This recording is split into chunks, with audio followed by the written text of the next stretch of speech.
So I have this long list of accolades. I was going to introduce everyone and say, you know, oh my God. Then I started looking at all the pages. It's just too much. We have a prestigious panel here. And I think it's better that we hear more from them than anything else. We have Susan Friedman. Hello. Vaughn Hutchins. Hello. Sandy King. Hi. Elizabeth Opalenik. Bonjour. And Brian Taylor. Hello there. And profound thank you to all of them for attending and going through all the hardship of getting here, and most of all, sharing their incredible work. Some of you have gotten to see some of the show already, and more to enjoy. So I do want to point out that the exhibition that is on the walls of the gallery is opening today, and it will be here through November 27th. But the work in the pop-up show is only here today, and the pop-up show is the work that is in the conference room across the way. And this really adds to the experience by expanding the different materials, the different options we have for creative expression in photography. So I really encourage you to spend some time with that show. Many of the artists are here and would be happy to discuss with you the processes that inspired them to make this work. The eclectic nature of their work is beyond what you see on the walls. Just choose Susan. She's also an award-winning filmmaker. Their background in painting, in photography, in any medium is represented in the work as eclectic as it shows. So here, let's do this. Let's have them do a brief introduction of themselves, brief, because we have really interesting topics to discuss. I'm going to throw out some questions that they get to dive into. I'm going to talk as little as possible. Those of you that know me well know that that's an extremely difficult thing. But count on me, it's true. Also, I want the audience to be very interactive. Is that okay with our panel? Definitely. Yes. Perfect. Okay, good. There, your mics are all hot. Okay. We have hot mics in here and in the other room. No video?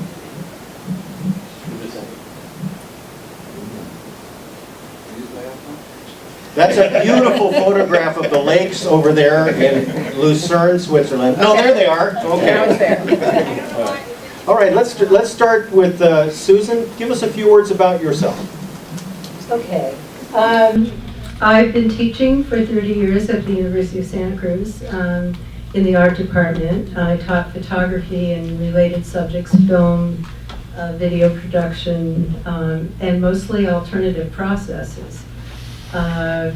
And there was something about sort of being an artist and being anal retentive, you know, the photography, not touching very many things and not touching film, that drew me to collage and mixed media. And I love that process, so I'm happy to be here. Thank you. I'm from Humboldt County, a little farther to the north of here. Been there for about 40 years. It's now my home. It's hard to live in a place that everywhere you point the camera is beautiful. You have to be somehow selective. I made my first photographs when I was working at the Grand Canyon pumping gasoline. They had an employee darkroom that was available to us, and I went for it and basically fell in love with it. We came back to university, took photo classes. I was actually a natural resource management major. I was a wilderness ranger, mule packer, firefighter, sort of thing for the Forest Service for 12 years. And then actually became the darkroom technician at Humboldt State University for 24 years until I retired. Just love looking at the light on the land. That's my love. I tend to more wander with my camera than specifically go to a place to find a particular photograph. Just photographing the light on the land, and found that carbon printing, which is what I do, I'm giving a workshop right now downstairs, just recorded that light and allowed me to express that light in the best possible way. And that's where I'm coming from. I'm not very an academic person. Don't have any other degree besides a Bachelor of Science. Actually, it's almost embarrassing saying I've never taken a photo history or an art history class, but I just love making work. Go ahead, Sandy. Well, I'm Sandy King. I have a background in academia. I taught for 35 years at Clemson University, not photography, but Spanish literature and language, which is my background. Photography I've done virtually all of my life, and it was always something that I did just because I loved it and wanted to get away from life of teaching and fighting with my colleagues and just get into the dark room and do things. And so I became interested in gum black and white printing around 1980, and then carbon printing, and then I became interested in doing my research agenda, which I had to publish or perish, and so I thought, well, it'd be nice if I did some research into Spanish photography, and I did sabbatical year there, and did a couple of books on Spanish pictorialism, and I found that my the synergy from my knowledge of photography, it just was wonderful, and with that history of literature and the background of criticism helped me so much, and I was able to do things I think that very few people would have been able to do with the combination of the cultural information and background. So, and I've continued, doing a lot of writing, at that point for that purpose, academic kind of writing. I had to do it, became fun, hard. I had to do a lot of writing also because I was an administrator and I had to write evaluations for people. So anyway, I didn't want to do any digital work because all of my time was spent behind a computer writing. And finally, when I retired, I said, I need to retire a little early, so I did, and I've devoted myself pretty much since then to trying to improve everything that I do about the craft. So that's who I am. Hi, I'm Elzabeth Opalenik, and I'm not from academia, though I teach workshops, photography workshops probably around the world and for most of the major photography schools. I was raised on a farm in western Pennsylvania. At 21, I put a map on a Lazy Susan, spun it, came up to Connecticut. I moved there. And that same impulse has kind of gotten me into photography. I went to the main photographic workshops in 1979 for a 2-week workshop. Couldn't stop crying at the end. Came home, sold everything I owned, and I've never looked back since. I ended up helping them start their programs in France in 1983 because I had just gone over there on my own. But I came to photography in my mid-30s with a lot of life experience. I had been the manager of Continental Oil Company's accounting department. I had my own construction design firm at one point. I mean, I did a lot of other things. I managed restaurants and jazz clubs. So all of those things, I brought life experience to photography, and within a few years I kind of bypassed learning and I just went on and became a teacher. So I would say that I'm pretty much a photographic educator and artist. And I work in the Mordensage process. It's one of the few workshops I've ever actually taken. I took it from Jean-Pierre Soudre, the man who invented that process. And truly, the first time I saw his work, I felt like I had come home photographically. So I would say, even though I've worked and taught in a lot of other processes, that's the one that I would be most associated with for myself, and anything to do with water. Fantastic. Well, I'm just so honored to be sitting up here with this illustrious group and be part of that beautiful show. And if you're here today, you are a kindred spirit for all of us who enjoy voodoo photography, and you're gluttons for punishment like we are. We'll talk more about that, why we do this. And it's also fun to see that the lecture is divided into a room where everyone over 40 prefers reality, and everyone under 20 is in the other room watching this virtually on a TV screen. I think we look better on TV. So. But anyway, this will be a wonderful conversation. As for myself, I've taught a little bit and I have administered a little bit, both of which kind of distracted me from being what we all want to be, an artist. So I look forward to having more time to return to my art. We'll get out. I'll get out of the way, and we'll. Thank you, all of you, for wonderful introductions. We're going to dive right into the meat of things. So Kate and I sat with a little notepad next to the nightstand over the last few weeks. What are we going to really ask here? Because the plethora of questions, and also not to get lost in the divide. Was there an echo? Yes, you like that, Brian? But I think most importantly, we're going to start with this. What I'd like is for, thank you, don't stand by the pole. Don't stand behind the pole. So I'd like to start by asking this question and have each of you just dive in, if that's comfortable. Sorry. We worked on this really hard. Yeah, well, there's a lot of them. Yes. And, yeah, okay. Thank you, Kate. I'll use my finger. See, we're going to have fun. Is handcrafted work essential to deeper meaning? Does the slowing down required by hand making create, dare I say, better work than the divide? Are there any pitfalls in it? Talk about the importance of your preferred craft and how this developed your skill. How's that? Susan's going, oh my God, I wouldn't have come. But Stop now. it's about hand work. All of this is about hand work. That's why you're here. That's why the work's on the wall. That's why they're here. Yeah.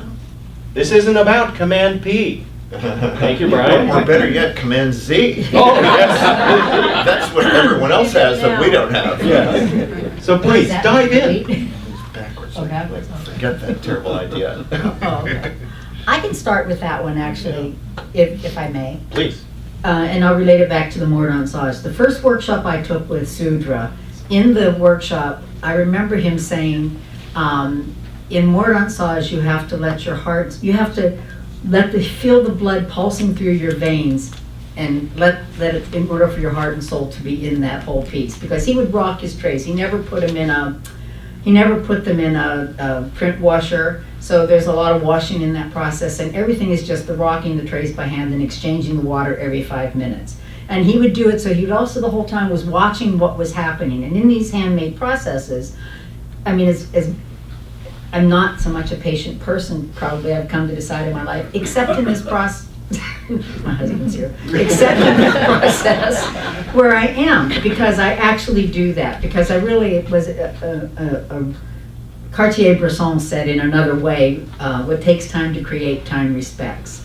And I do feel that in that process for me, and in many of these handmade processes for me, the actual watching it to see when something goes wrong, but then kind of going, well, what if? And if it's a way to see actually what's happening and how you can make it better or make your adjustments to make something work better. So for me, that slowing down definitely in this process, I think is a good thing. And I think it actually helps in my process. In mordant saws, what you had for lunch will change the outcome of that image. So certainly, if you're not paying attention to it through all of the processes, you're going to be in trouble. Susan, Elizabeth brought us right to the basic beginning there. Rocking the tray and the metaphor of rocking the cradle. So we're right at the beginning here. Dive in, anyone. Since we're talking about rocking the tray, or the cradle, really, of giving birth to these little creations, I'll just add a funny little footnote there. There's a superb, Huntington Witherell, was one of Ansel Adams's good friends. He lives down in Monterey in the land of F-64. He was a superb darkroom photographer. He was as analog as anyone else. But a few years ago, he gave up his wet darkroom, and now he's a superb digital printer. And he and I got into a friendly debate once, and I'm only tossing this in as a footnote to rocking the tray. And I said, Hunter, your digital is so soulless. You're not touching anything. He said, so he's so smart. He's so smart. He goes, would it cheer you up if while I'm working in Photoshop, I rock a tray? Isn't that beautiful? He's got a point there. Anyway. Well, for me, the hands-on activity is really everything. All of my person goes into what I do. It's a very slow process that I do. It's very old. It's historical. It's time-consuming. It's very frustrating. I enjoy the challenge of doing it, and I've always done photography more as an escape from other realities into a world that was just mine in the space that I had. And whatever I create there is from my soul, from my whole being. And I don't, I don't care whether it's digital or 19th century work. If you put your whole soul into it and work your craft and try to do the best that you can with your process or your life or whatever, you will do something good with it. And in my opinion, you need to change. You need to change to grow, change to do better, and in every part of your life. And photography is just that to me. It's just the activity that sustains me. Yeah, it's I tend to see when I'm looking for a photograph or I'm loading the film holders or developing the film, making prints. To me, it all becomes just one activity. I don't separate out one from the other. Carbon printing, which I'm doing now, it just fits into that flow and becomes it's just a part. I've never looked at it as an important handmade process. It's just part of my process, and I'm not really interested in digital just because it's not part of my way I see and the way I work. It's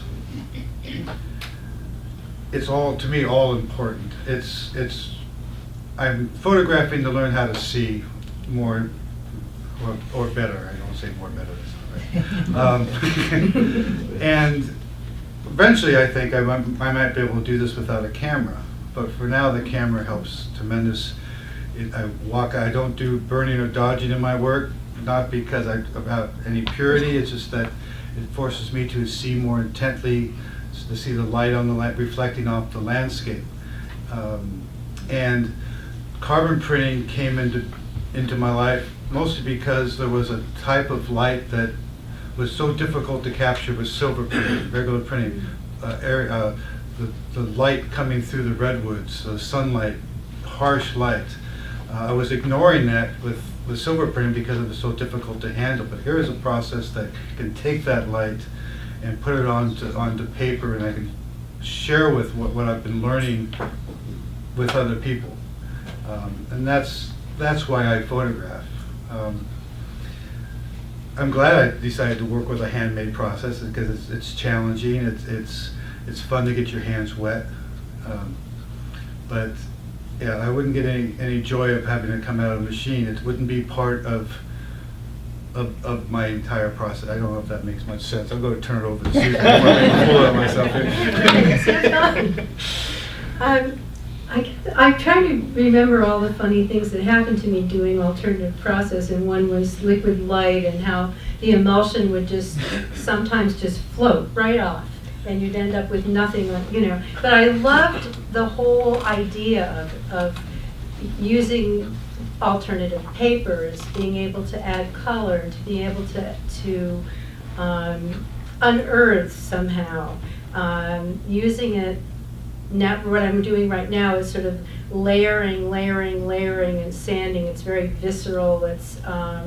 It's like layers of your life peeling off. You're peeling things on and putting them off. It's really experimental and playful, and I think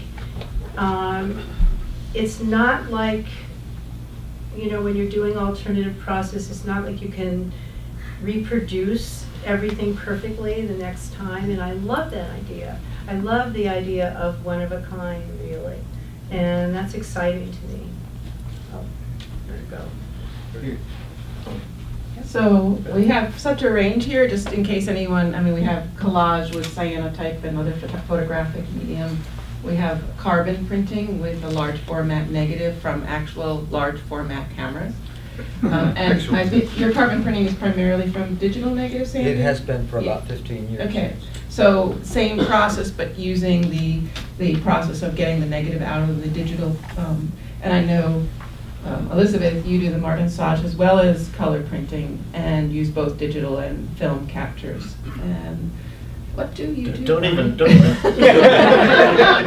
does cyanotype I'm still and trying to silver figure it out. gelatin and hand coloring and collaging into books that are breathtaking, and as all of your work is, of course, but and so a whole range of materials, but particularly known for the gum bichromate, and maybe in this, would you say that's one of your Yeah, sure, okay. your sources? Here's a thought that might unify all of us in the room, and it's a very romantic, very old-fashioned view, and postmodernists would disagree with me, but I do believe, in this age of faux leather, plastic, wood grain, synthetic diamonds, I think that a work of art, anything made by hand, retains the touch of that human hand. And I think, and here's the old-fashioned part, I think, there might be an aura that resides in hand-touched art that may not reside in other art. Feel free to disagree. It's an interesting thing to think about how our very touch changes it. And you were saying the martensage changes with what we eat for lunch, what's in the air, how fast most of the process is how you touch the canvas, how fast you rock that tray will make a difference, and will make a difference in the process. Well, the 2 years I spent trying to make my first good print also comes into the images. Yeah. The failures. Yes. The frustrations. Yeah, and how hard they are to well, maybe not for me, how hard they are to throw away. I have that stack of Cot 320 with gray squares on it, and I've started to paint over them just because I can't throw them away. They have so much material on it. I'm just going to keep using them. And, that preciousness of our time and energy. So the question we had is about each of you has your process. Did it come naturally to you? Was it a calling or a revelation of sorts? And lastly, did your vision evolve from the craft, or was the process selected because it was the perfect method to express your ideas? So is it the craft that makes the artwork, or the ideas that selects the craft? So it's definitely a process where one gives birth to the other, really. And I came to carbon printing in the early 80s, and it was something of a coincidence that I was looking to print my color work with a stable, permanent process. And my color work was fading on the walls as I looked at it. Week to week, so I sought out, in the literature, how could I print color that was stable? And there was a process, carbon printing, that carbon color, and I wanted to learn about it. And there wasn't any way I could learn about it directly in South Carolina, where I lived and worked at Clemson University. So I sought out people from around the world, and found one out here in California, from Southern California, named Richard Kaufman, who was a great Carbro printer, and he shared formulas with me, and I began working with color, and it's very difficult. Made about 5 prints in 4 years, and I decided that I needed to be a little bit more productive, so I switched to monochrome, and then yes, I found that the process itself began to dictate what I would photograph and how I would photograph, and how I would see the world. I mean, I'd photographed for all my life with a view camera, but I began looking for things that did not contain difficult areas for me to print, because I wanted to make nice prints and not have splotchy, highlights. And so I sought out things that had a lot of texture, where you took advantage of the process, and I began to work, yes, more and more. With the process in mind, to get as much as I could out of the process. I didn't, use only carbon. I printed with a whole number of other processes, including platinum, Van Dyke, calotype, and all sorts of things. But the carbon is the one that always brought me back, because it's challenging, and it gives to me as much as I can give to it, and it has a historical context that to me is meaningful, because it places my work in a historical context based from the 1865, which is the very early period of photography. It's wonderful how a good panel, sorry Kate, just jumps in, you know, here is our question, how does historical context come into play in your work? Thank you! For me, it's not about the process, it's about the narrative somehow.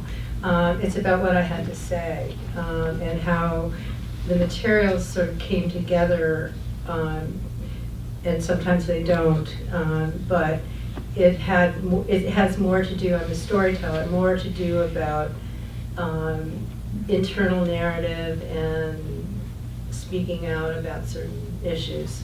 So. I think for me, often it's the marriage of the process to the subject matter. I feel in almost any process, just because you can, it doesn't mean you should.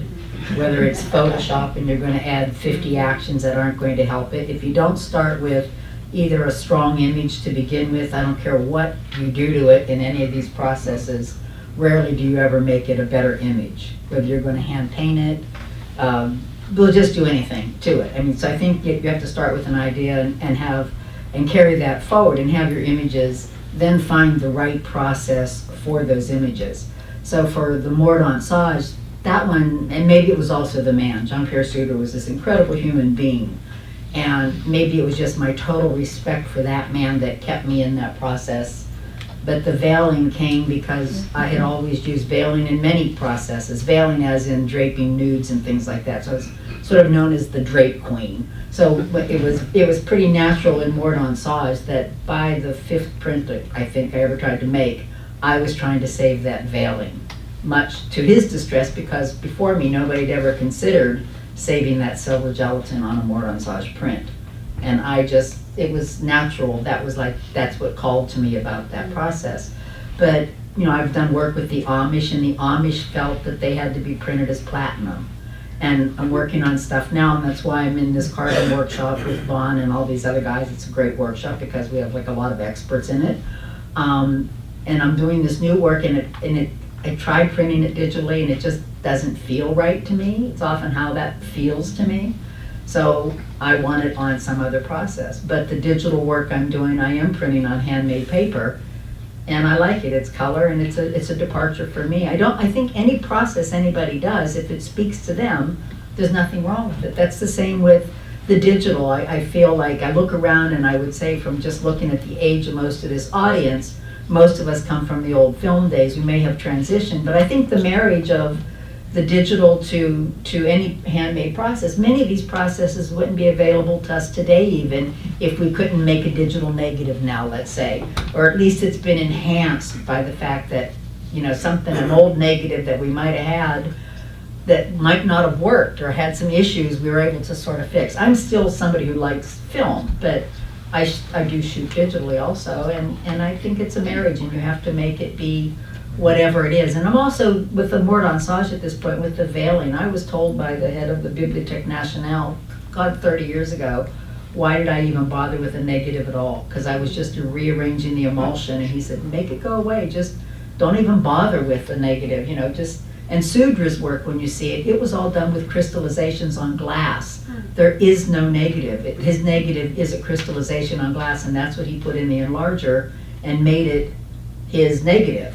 And when you see that work, that I call them like the landscapes of his mind. I mean, so he took his process to something else because it became his universe. So I feel like whatever you're working with, if you have passion about it and it works for what you're doing, fabulous, run with it and try to add something to it. I mean, embrace your mistakes. I'm always big on embracing your mistakes because I think it's going to lead you to the next step.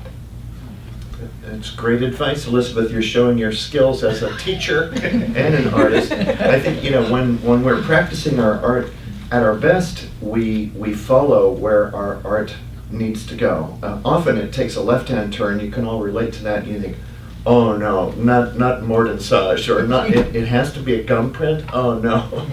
As a matter of fact, I often feel that those of us who practice alternative processes are the sort of people who find life's typical depression and disasters and bitter disappointments just not enough. More. You know, all of you are talking about honing craft. And I think we can all agree that speaks to any process, regardless of what you're doing. That there is something interesting here in that as we prepared for this and we were putting up the show, I had a number of people ask, well, you know, these are really interesting. They have a look, and I think I can do that look with my computer too. And is that a thought? I mean, it was a legitimate comment. Is it about look? Is it about the tangible? Is it about both? Is it where does that come into play in today's kind of post-historical visual world? I don't know what the post-historical world looks like, but It's just an interesting soundbite. You wrote it at midnight, give us a break. It was after reading the technology book and they all came together. Okay. I photograph in the Redwoods a lot because it's my hometown and it's my space. And of course, we have Erickson photographs of loggers in the Redwoods. That's quite a historical view that many people have of the Redwoods, that they see the big undercut of a 20-foot diameter redwood tree. So when I started to photograph in the Redwoods, I was actually, Linda Connor, who's not here, was very, very kind to me. I showed her some prints I had, it's been at least 25, 30 years ago. I photographed some female nudes in the landscape, and she was very kind. She only laughed at me. She didn't ream me in any way. Because I felt that, one thing, you know, I didn't want to take a picture of loggers and you know, with an axe standing at the base of trees, so why not a female nude, much nicer. Loggers. Nude loggers. Well, there it is. Well, actually, when I only did this for only like a couple of years, and then but it all came back with I had triplets. I have three sons. Wow.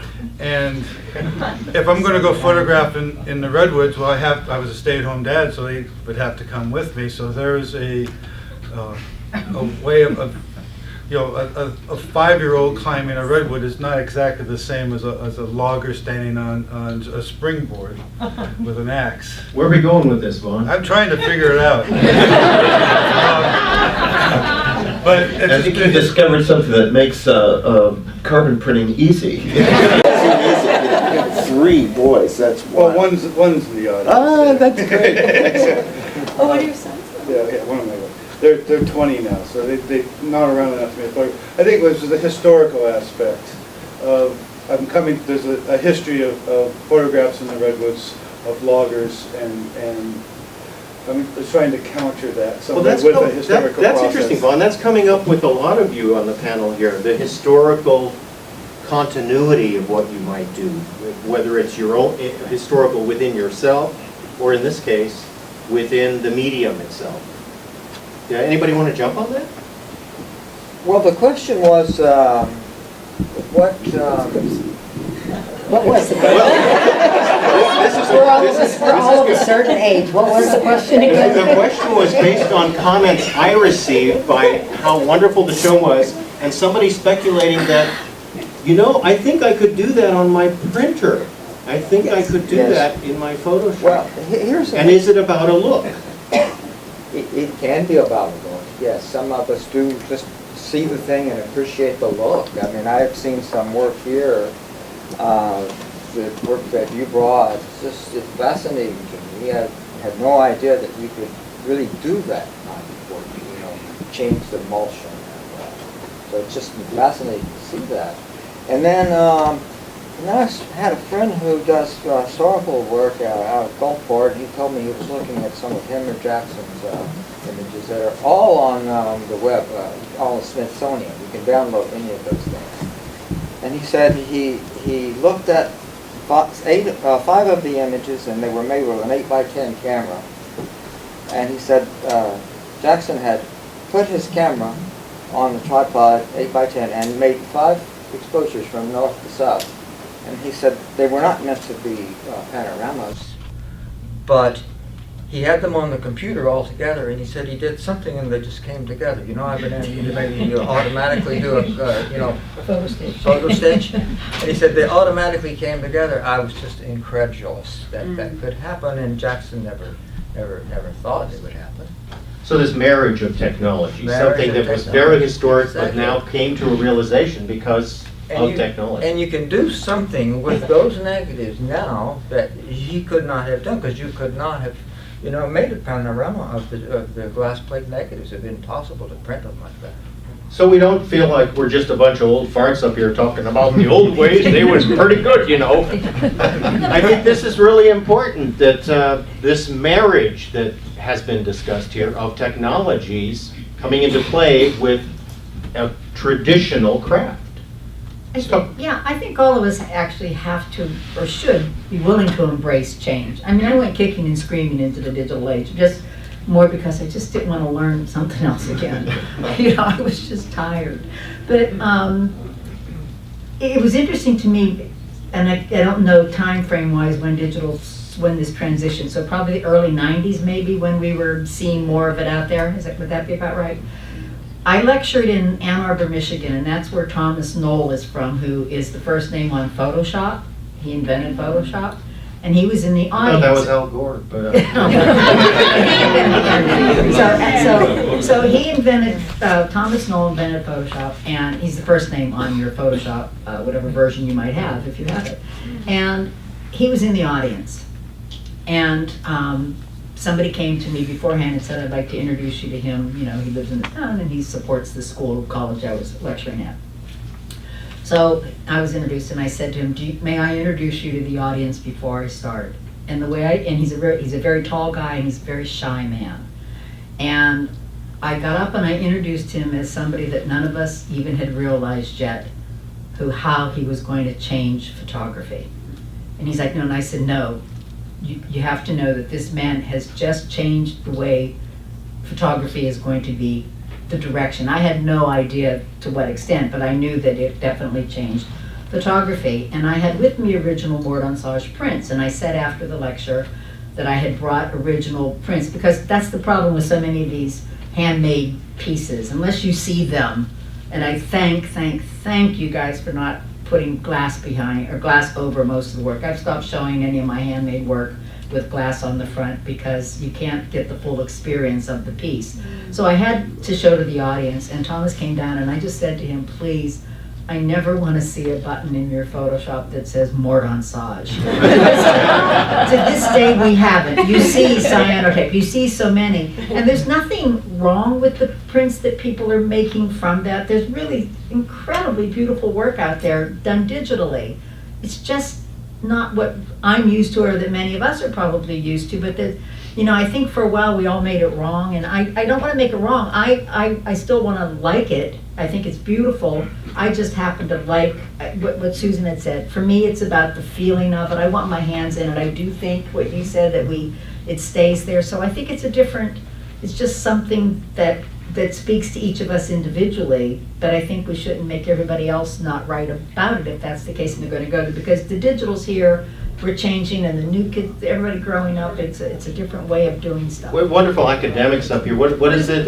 What's made with time respects, or something like that? It takes time to create, time respects. Yeah, and that's thought-provoking, because I'm sure there's someone in here that works for Apple that is going to, or I'm sorry, for Adobe, that's going to create that Mort-en-Sage now, so you might as well get ready for the button. We have questions. Good. You wanted to encourage audience participation. Absolutely. Thank you. I just wanted to say that there is, in terms of the handmade print, there is one digital aspect that is critical for me, at least. I mean, I would never have considered carrying around an 11 by 14 or 16 by 20 view camera to get a big negative so that I could make a platinum print. And it wasn't until we were able to print out negatives on digital printers and get big negs that I got very interested in making platinum prints, and I suspect that's true for a number of you in terms of your processing. Yeah, it's the marriage. I think you have to use everything that's there. I mean, that's, in filmmaking, there's now the the button for the Ken Burns effect, by the way. But I think you have to use all technologies, embrace them. They're a tool, and use them in such a way that it expands, and if it ends up being alternative process, then it does. It's really an individual decision. I think it's a real, it's all art is sort of finding your way through, and if it ends up for you to be digital, embrace that, I think. That was the amazing Brigitte Carnican out there, who's Yes, it as good was. as anybody in the room, that's for sure. Right. As She an should be artist. up here. How about a question in the other room, Kate? Years ago, Elizabeth mentioned the early 1990s, it was easy and tempting for us film users to digital and many of you remember state of the art, like you got your 3 megapixel camera. Remember that? You paid $1,000 or more in those days. But now certainly digital has gained parity, to say the least. And don't bet against digital. It's going to be superior to film. I know this is heresy, but things like dynamic range and all HDR. That's a recording medium, though. All of you are working with output. These are tactile, tangible things you're creating. And on that note, we have to celebrate the advent of digital photography, like Gitta was alluding to. There's no question that the invention of digital photography has allowed many more people into the 19th century process Well world. said. Well said. Absolutely. I mean, I've been teaching workshops since maybe 1985 or 1990, and it was very hard to find people who had the negatives to work my process, and platinum or any of the other alternative processes. And then when it was possible to make digital negatives, we suddenly saw an explosion of interest in all of these processes that take people and put them, with chemicals and with trays and give them that really hands-on experience. So it's been a wonderful it's a wonderful part of the growth of alternative printing, maybe, or historical vintage processes, whatever. You're feeding into our ulterior motive, which is getting all of these people involved in what we do. And I think that that's so exciting. So how about that? Is there a resurgence of interest that is continuing? Do you see this arc? Oh, yeah. Especially if you look at a younger generation. I was a school teacher for many years, and my kids and your triplets. I'm looking at your handsome son out there. This next generation comes out of the womb with little white earbuds already in their ears. So there's no doubt about it here. There's a resurgence among this upcoming generation to do things with their hands, to make something handmade. Because their reality is virtual, their reality is once removed. So there's a huge interest. People like Dan Burkholder, has written the book on making digital negatives that is the Bible for many of us. So And making, what is it, gold over platinum from iPhones. Yeah. I mean, it's thrilling. yeah. On that note, more questions. So do you ever intentionally put slight imperfections in your work just to sort of prove that they're handmade? I do not. I understand that some people do want to do that. We have already spoken about this a bit, but and it really does work well for some processes. When I see tintypes and I see this hanging stuff, I do associate that with an interesting kind of handmade aspect. But the process that I do, carbon, it's one of the most elegant processes of all time. And so when I've seen really wonderful carbon work, it just takes my breath away. And I don't want to see spots and frilling and gum. I want to see it done well. Although I have seen some that by great photographers who actually worked with old carbon material that had a lot of stain, and they were wonderful prints. But I want to do it as best I can, and it'll never look like an inkjet. I mean, in person, It will never be an inkjet print. It'll never be a platinum print. It'll never be anything else but what it is, which is a carbon print or a mordant or any of these. You know, Brian loaned us a wonderful book that I recommend to people if you can find it, Brian, Yeah. Better Living Through Chemistry. You know, it's free online as a download. There we go. I recommend it. It's a very interesting panel Brian was a part of. And one of the things that struck me in there is, what is her, I know her husband, Mark Osterman. Francis. Yeah, basically talking about in the 19th century, you were a daguerreotypist, you were a calotypist, you had a name. And today, we're all photographers. I found that very compelling because what Sandy's talking about process, about how he feels about carbon. His print is a carbon print. It looks this way. It's not a platinum. It's not that. It's not that. How do you feel about maybe needing that today? I'm a ditchographer. I'm a phonographer. Let me just I'm not- repeat because I saw Sonny is scrambling for pencils.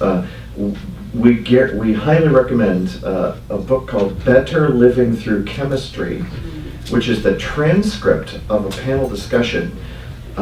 And it's by Dan Estabrook, who himself is one happy. Oh, there you go. Vanna White has come in with it right here. I looked for it this morning on Amazon, but if you just Google "Better Living Through Chemistry" by Dan Estabrook, you'll be led to an alt photo site, and he has a PDF, and he just generously is happy to let you download it. And that you know, not counting me, but that room had some brilliant people in it, like Jerry Spagnoli, who is just like beyond brilliant. Including yourself. Yes. Beyond. Thank you.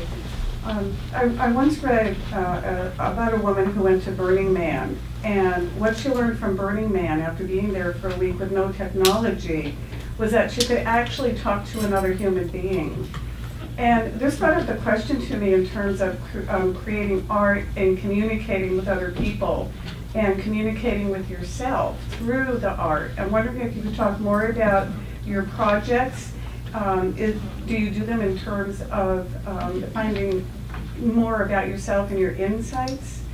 And what do you think this technology and new mediums coming up will do to people that can barely, talk to other people? You know what I mean?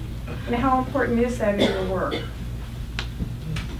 Well, I just sort of teach with the theory that all good photographs are self-portraits. And so I think everything that you do, and as an artist, I think recognizing, like I was saying about the mistakes, it's really, we don't look at the world as it is, we look at the world as we are and through our set of parameters and life experiences. So everything that we're doing, I think when it comes into the work is like that. So I think it's important, and that's part of that, back to what you guys were saying about it being the hand, your touch, your own energy into it, whether it's handmade or whether it's done digitally.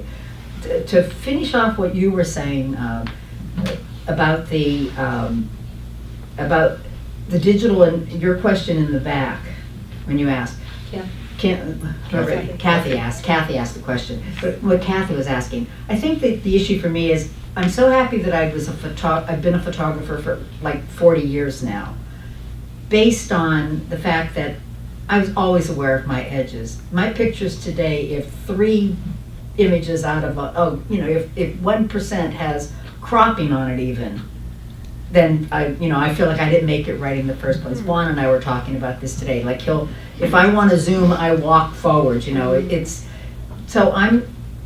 Because I'm doing some stuff that you don't know what it is, people will look at it and they think it's all digitally manipulated. They aren't. Mine are straight from the camera. Even the water work I'm doing is straight from the camera. And I'm really grateful that I had that kind of training. And I think that's missing somewhat digitally. I think that if I had one fault with digital today, I think that it's made, at least I see it in students of mine, not necessarily more on Saj, but students of mine that I've had for years, is that they've become a little more lazy. I feel like, I hear a lot of this, I'll fix it in Photoshop or I'll fix it later. And I think if there's a downfall to that ease that can happen, it's that fix it later. But where I think, again, when I look at a lot of the people here, we've probably been at it a lot longer. So I think that I was trained, look at the edges, know what's in there, and use all that film. I mean, it was all, in those days, every little piece of it was important. Now we can blow it up, we got 100 megapixel cameras, you blow it up, you can take a quarter of that image and make a 16 by 20, digital negative and still have a pretty okay print. So I think that for me, to answer both of those questions, I do think it has to be about you, your pictures. I think they're going to be more interesting in the end. If it's going to say something more, whether it's that you love to walk in the woods, like that's back to who Vaughn was in your career. I mean, you are, and your work shows that because that's what your subject matter would be. I think there has to be some kind of connection, personally. Creating art is a solitary enterprise. And I think Lisa touches on something that might be a little bit of the plight of our medium. Today more than ever, we can sit and take every class at home, in the garage, that's where our computer is. We used to go to workshops a lot. Brian is the director of a wonderful organization in Carmel, the Center for Photographic Art. The interactive nature of the medium is maybe something we're losing a little. And that's one of the reasons we created this event. And I'm so grateful for all of you for being here because we need that.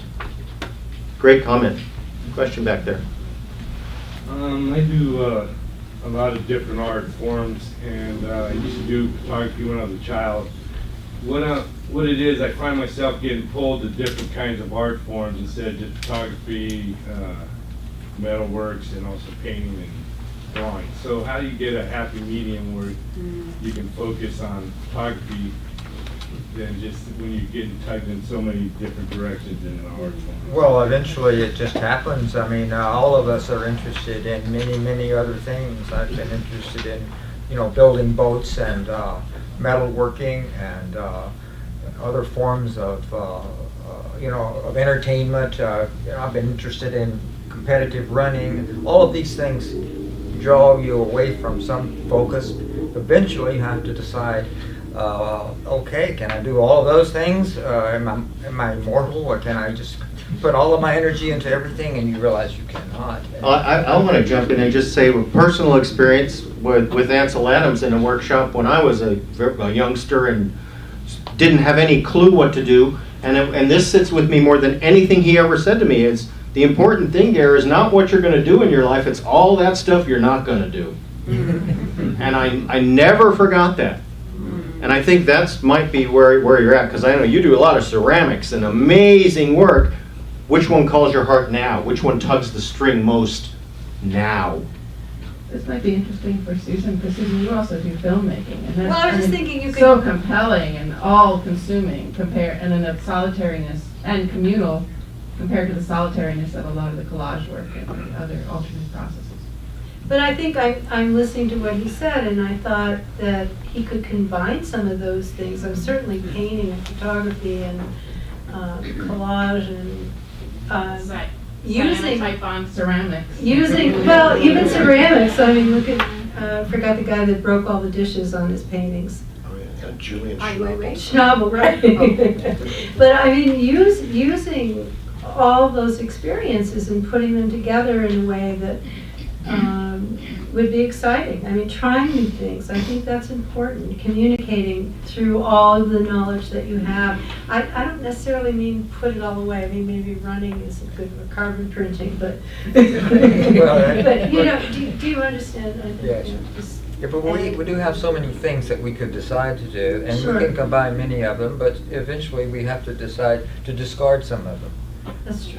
Well, I have a really fun story because I'm so glad that you're in the show, Susan. Susan said, "No, Gary, I don't belong in this show." And I said, "Oh, yes, you do." She said, "No, I don't do photography anymore." I said, "Sure you do." She said, "No, I'm painter." And then we went over to the studio, and we found, I would go in there, and you can go in and see these today. And I found a little picture. She goes, "Damn, there is a photo in there, isn't there?" So I think it really speaks to that eclectic nature of Susan's work, that combining it all. Is it a photograph? Is it a painting? Is it a collage? Yes.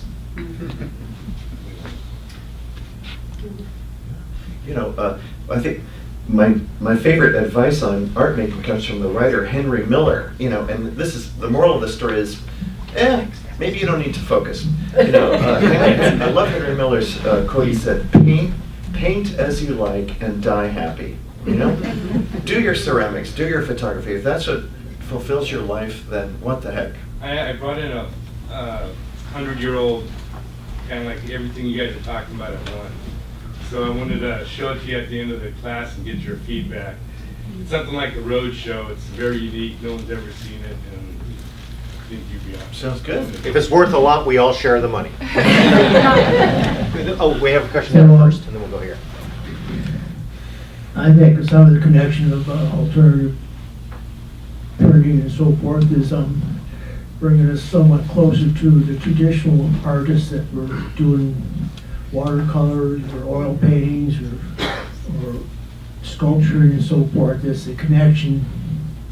Remember in the early days of photography, where photographers were disdained. In other words, you were not artists. I think possibly that some of these older processes we're using and redoing and that bring us closer to the reality of photography and painting and so forth. I just have a quick, Close, put it close. I just have a quick comment. We're from San Luis Obispo, came up today, and I like to hear about the history and the difference between the old photography versus digital. And I just want to say that the incoming students still have to take that as a beginning course, is darkroom work. They have to learn, they have to use an SLR, and they have to do all the darkroom stuff for their first year.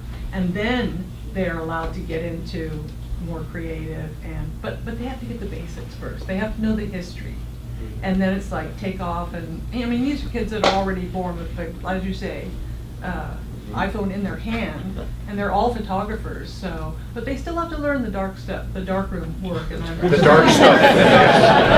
Indeed. Fear not. Bounce off of that, folks. Anything? Well, I would encourage you to send the students to see work, old work at museums, anywhere you can. See, vintage photographs by photographers from the 19th century, from the early 20th century, to compare the periods. There are not many places where you can see some of these kinds of photographs. Carbon printings are pretty rare. The Ransom Center in University of Boston has a very good collection. McGarry, I'm sure, has a lot of interesting works. But let's have the students go and see work, and that's what I would suggest. Because I've been to, many of. In my research, I did a lot of work in collections in Europe and Spain and France, and I had the chance to see, original works by Emerson and Ortiz Echagüe and many of the famous Nadar, and it just leaves an indelible impression on you to see that those works that are very, very The actual old. works, not Yeah. going online the and actual seeing works, the not- museum gallery, which is amazing today. You can see collections you could never see before. No, the So physical. what you're bringing out is the physicality. Physicality. It's not the same, and I think that's bringing this back to handmade, since that's what all of us do.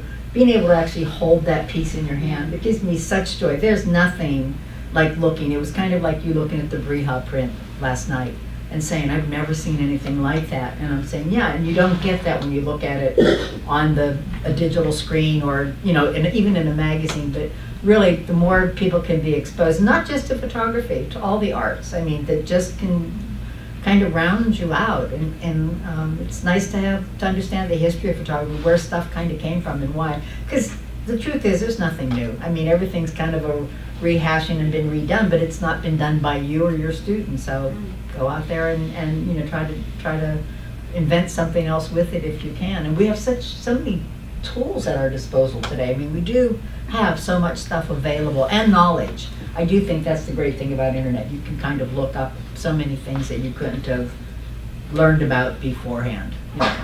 So it's beautiful to have. Thank you, Elizabeth. More questions. Please don't be shy. This is a unique opportunity here. That question you've always wanted to ask, here it is. Comment? Just Yep. mic close. I don't quite, I'm formulating the question still here. We show our, okay, we show our work sometimes, and it's not a big problem, but there's so much of the world that they don't even know what a gelatin silver print is. It's just a photograph. And it sometimes perplexes me, and I say it's a darkroom print, and that maybe clicks a little bit, but the huge 99% of the world just doesn't know about this. So, just my. What do we do with that, Ron? What do we do with that? Well, don't know. You educate, Yeah. you know, I mean, you. Then there was the you- typewriter, right? Yeah. It's education. I mean, then you would just go off and talk about it. I mean, I think a lot of people like used to see prints, it would say GSP. People never understood what that stood for, gelatin silver print, and then they don't get it if they've not been in a dark room. But the magic of seeing that, oh God, I'll never forget the magic of seeing that print come up in the dark room. It's like, wow, this is so special, you know.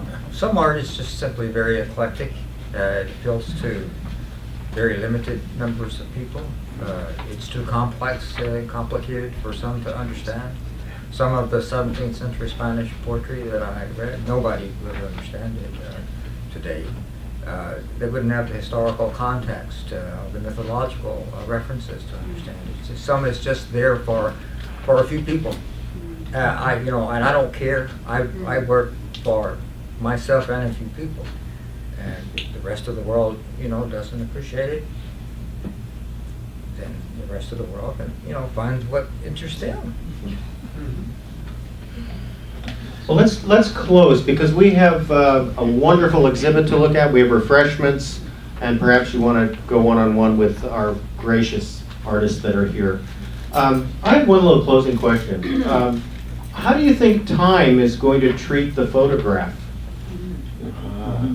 That's a good one, Gary. If it's well washed and fixed. Hopefully well. That's a very interesting topic. I can't remember his name. Robert. He was a curator at the De Young, but he's not there anymore. But he was on a podcast. What was Johnson? Oh, Robert Flynn Johnson. Robert Flynn Johnson, Harlan, good one. Robert Flynn Johnson. He was on a podcast with Michael Krasny, and he's so profound. And Michael Krasny asked him on KQED, what about photography today? How's it going to last? And he raised the fantastic realization that now that we've got digital, and all of our objects are on a thumb drive, let's say, or a terabyte, maybe you've got a hard drive, but all your images are on this thing here. What if that thing dies? And he compared, today's state-of-the-art photography, the digital medium, to the benefit we have of up until 1990, let's say, everyone had to, if they were going to show you a photograph, they had to show you a piece of paper. If you go to flea markets today, you can find daguerreotypes or ambrotypes or countless family photos on paper. This is a huge, topic or issue that, you and I now, if we've gone digital, we're making stuff that doesn't necessarily exist physically, versus all the collecting that we've been able to do by all of the photographers throughout history that had to make a physical object. Yeah. The same with even back down to family photos and things like that, where everybody's looking at it, but I'm somebody, in a number of places that I've taught, I've had like my phone taken, and I'm not somebody who, even my home computer is not backed up. I know Robert over there is killing himself. I just don't, work with me. I just, and if it's gone, it's gone. I mean, and that's the sad part. I think that because we don't have VHS anymore. I mean, like all this stuff, I have things stored on those other first ones, floppies. You're never going to go back to those things. I mean, they're done. I mean, and so not having something physical, that's back to that thing in your hand or that print or that family photograph. And God knows, the power's going to go off. I mean, look at all these people at this point in, after the hurricanes right now. Here's a good example. How many people in those places, that all of those things are going to have been smashed. Maybe a wet print you can pull it out and dry it off and save it, but everybody's computers and hard disks and all that stuff in these floods, I mean, my heart just breaks for these people in all these places. It's all gone. Or a fire, it's gone. Yeah. I mean, the physical one would be too, but it's really kind of tragic that people aren't, I guess they're thinking ahead in that way. I don't know, but it's sad. Well, and collect all of those old photos that are out there from from the 19th century. All And those new ones. Albumins and new ones. All of them. Excuse me. Buy now. Priceless. They're going away. Support Photo Central. I think this is an important show in a lot of ways, because with all the cultural conflict going on in the world, and just the ability to hold something in your hand and add something to it with your hand is really important, and I think we need to pass it on. We really do. Beautiful close. Thank you, Susan. Thank you, panel. Kate has a few,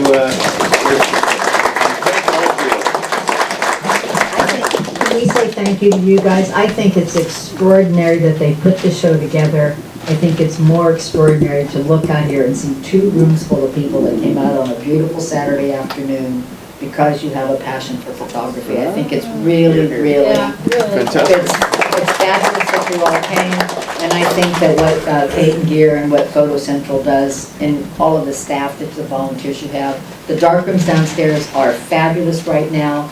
If, it's great to take a workshop here. You can actually breathe in them. I mean, I'm so impressed. And just think of the historical context. This would not have been done anywhere in the world 25 years ago. This kind of exhibition. Nowhere. It's beautiful, so thank you. Thank you to the Thank you. panel. Once again, Brian, Elizabeth, Sandy, Vaughn, and Susan. It's such an honor that you are here and you